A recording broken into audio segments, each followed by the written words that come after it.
بسم اللہ الرحمن الرحیم۔ السلام علیکم ویورز۔ ایک لڑکی کی شادی کا سبق آموز واقعہ۔ مشہور تابعی سعید بن مسیب کی لڑکی کی شادی کا واقعہ نہایت سبق آموز اور اسلامی تاریخ میں اظہار ہمدردی، غربت پسندی اور سادگی کی شاندار مثال ہے۔ ان کی لڑکی انتہائی حسین و جمیل اور تعلیم یافتہ تھی۔ خلیفہ عبدالملک اس کو اپنی بہو بنانا چاہتا تھا۔ اس نے اپنے ولی عہد کے ساتھ اس کی نسبت کا پیغام بھیجا۔ ابن مسیب نے انکار کر دیا۔ خلیفہ نے بہت دباؤ ڈالا اور مختلف قسم کی سختیاں کیے، لیکن ابن مسیب اپنے انکار پر برقرار قائم رہے اور چند دنوں کے بعد قریش کے ایک نہایت معمولی آدمی ابو وعدہ کے ساتھ اس کی شادی کر دی، جو ان کے ادنا شاگرد تھے۔ اس واقعہ کے بارے میں خود ابو وعدہ کا بیان ہے کہ میں سعید بن مسیب کے پاس پابندی سے جا کر بیٹھا کرتا تھا۔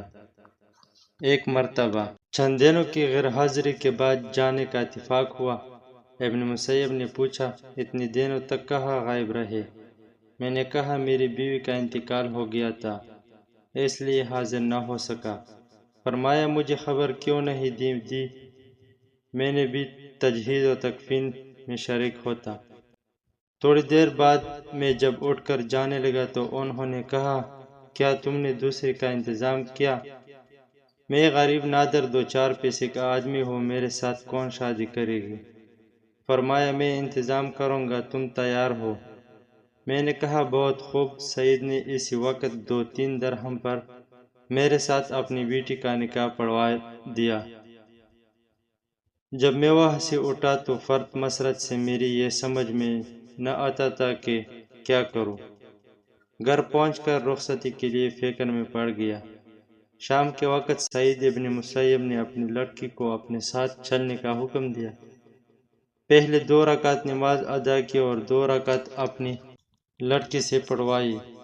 اس کے بعد اس کو لیے ہوئے میرے گھر پہنچے۔ میں مغرب کے بعد روزہ افطار کرنے جا رہا تھا کہ کسی نے دروازہ کھٹکھٹایا۔ میں نے پوچھا، کون؟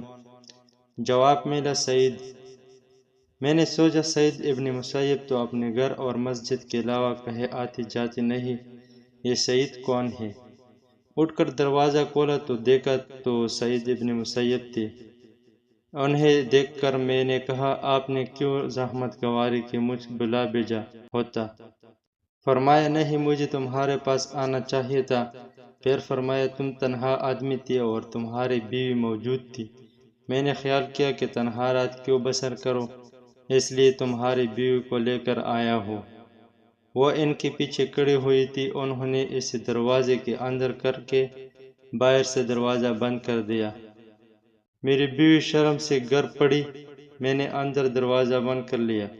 اس کے بعد چھت پر چڑھ کر پڑوسیوں میں اعلان کر دیا کہ آج ابن مسیب نے اپنی لڑکی کا عقد میرے ساتھ کر دیا اور اسے میرے گھر پہنچا گئے۔ میری ماں نے دستور کے مطابق 3 دن تک اس کو بنایا سنوارا۔ بننے سنورنے کے بعد میں نے اس کو دیکھا تو وہ نہایت حسین، کتاب اللہ کی حافظ، سنت رسول کی عالم اور حقوق شوہر کے واقف کار عورت تھی۔ اس واقعے سے حسب ذیل عبرت آموز سبق ملتا ہے۔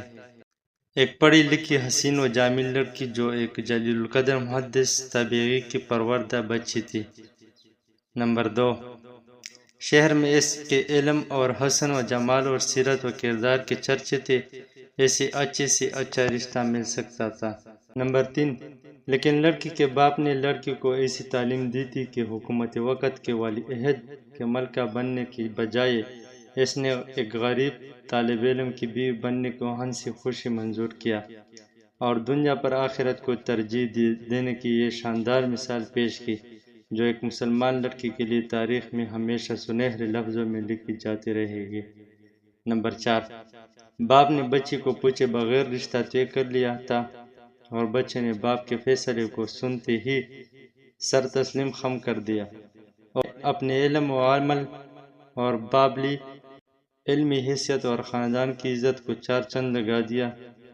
دنیا ایسی مثالی خاتون کو ہمیشہ محبت، عقیدت، عزت و احترام سے یاد کرتے رہے گی اور اسلامی تاریخ ایسے بچوں پر ہمیشہ فخر کرتے رہے گی۔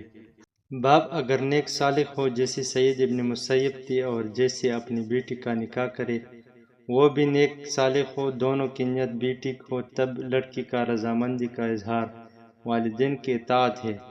لیکن اگر والد کسی ایسے شخص سے اپنی بیٹی کا نکاح کرے جو ایسے پسند نہ ہو یا وہ لڑکا کردار کا اچھا نہ ہو تو لڑکی کا انکار کر دینا والدین کی بے ادبی اور نافرمانی میں شمار نہیں ہوتا، کیونکہ ایک عورت نے رسول اللہ صلی اللہ علیہ وآلہ وسلم کو آ کر یہ بتایا تھا کہ اس کے والد نے اس کا نکاح ایسے شخص سے کر دیا جس کو پسند نہیں کرتی، تو رسول اللہ صلی اللہ علیہ وآلہ وسلم نے وہ نکاح ختم کر دیا تھا۔